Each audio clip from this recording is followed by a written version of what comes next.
It is a pleasure to see you again on my CryptoQ Media channel. A reset occurred in the global monetary system. From 2008 all the way up to the current day, this has been a hotly debated subject in the financial sector. This discussion has become much more heated as of late, and I'm beginning to think that maybe we need to start over from the beginning. All of this and more will be discussed in this video.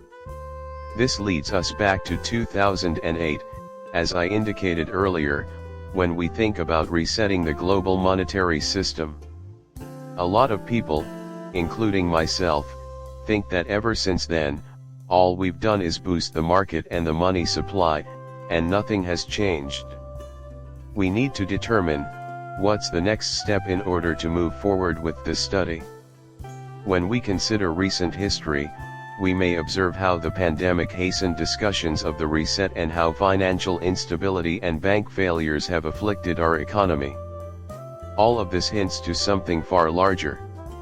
The Federal Reserve is reportedly planning to lower interest rates soon. This doesn't make any sense whatsoever. A big problem is that no one wants to discuss the obvious, which is whether or not we are well. How is the economy doing now? So, what's the real deal? To better understand the subject, let's start with a brief overview of reserve currencies and their evolution from 1450 onwards.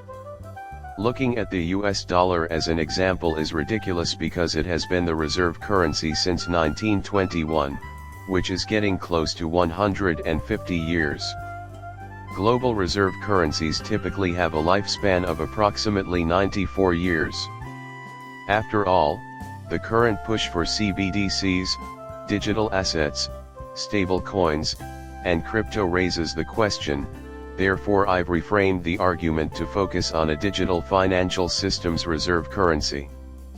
It seems the elites want a digital-based financial system, and we're moving in that direction.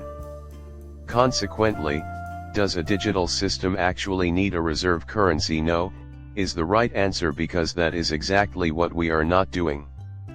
The main purpose of a reserve currency is to have a stable value asset available to settle international transactions that take 7 days or more.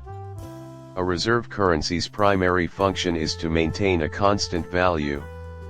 With the introduction of fast settlement, a reserve currency will become superfluous. I have consistently raised this point. When the need for a reserve currency is eliminated, what will serve as a foundation for these new digital currencies? No one is asking this question but everyone. Sure, I'm taking a look at gold as well, just like everyone else. Actually, in my opinion, CBDC's new digital currencies will have gold as their backing. But gold is the center of attention. The fundamental technology isn't where the big money is, it's in the tokenization platforms and digital currency that will settle things. The actual cash is in that area. We can uncover a whole new perspective by examining it more closely. Offerings from Binex, a central bank that buys gold. Mike Foster's opinion. I know it's right, but after seeing one of his comments in this video I can't help but think that a crisis is necessary. Right now, it's a major problem. Indeed, a debt problem exists. I think people would feel really anxious and look to gold as a safety net if the market started to worry about the economy's future, the debt issue, or an increase in international tensions. You know, a lot of people are already buying gold. Their acquisition consists of gold. This is because the BRICS are helping with the de-dollarization drive. Furthermore, we are cognizant of the fact that the global economy is not yet in a stable state. Unpredictability is always there. Rates of debt accumulation are likewise quite high. The problem of inflation is still there. Gold is still being held by many, even when all factors are taken into account. In order to combat inflation, they are still in search of a desirable asset that can either retain or enhance its worth. Current economic uncertainty is something they want to combat. Concurrent with their plans to establish digital currencies, central banks are also amassing huge quantities of gold. A digital currency will be in circulation at 24 national banks by the year 2030. The figure has grown significantly since July of 2023. Cryptocurrencies, 94% of central banks are looking into them as of June 14 this year. I find that quite surprising. No one is questioning why central banks are concentrating on CBDCs and the BIS alongside their massive gold hoards. Their pursuit of digital currency and stockpiling of gold at the same time raises the question, why the new monetary system that we have detailed is this? CBDCs are securities backed by fractionalized and tokenized gold reserves and issued on private ledger technology. If the value of all the things we see every day were determined by gold, then this would be the appearance of a digital system supported by gold. Will the value of gold probably be re-evaluated without a shadow of a doubt? That is entirely achievable. We need to keep that in mind at all times. Everyone should have some physical gold and silver on hand while researching certain crypto assets with actual value and possible settlement currencies around this new digital monetary system. Just so you know, I'm Kristalina Georgieva talking.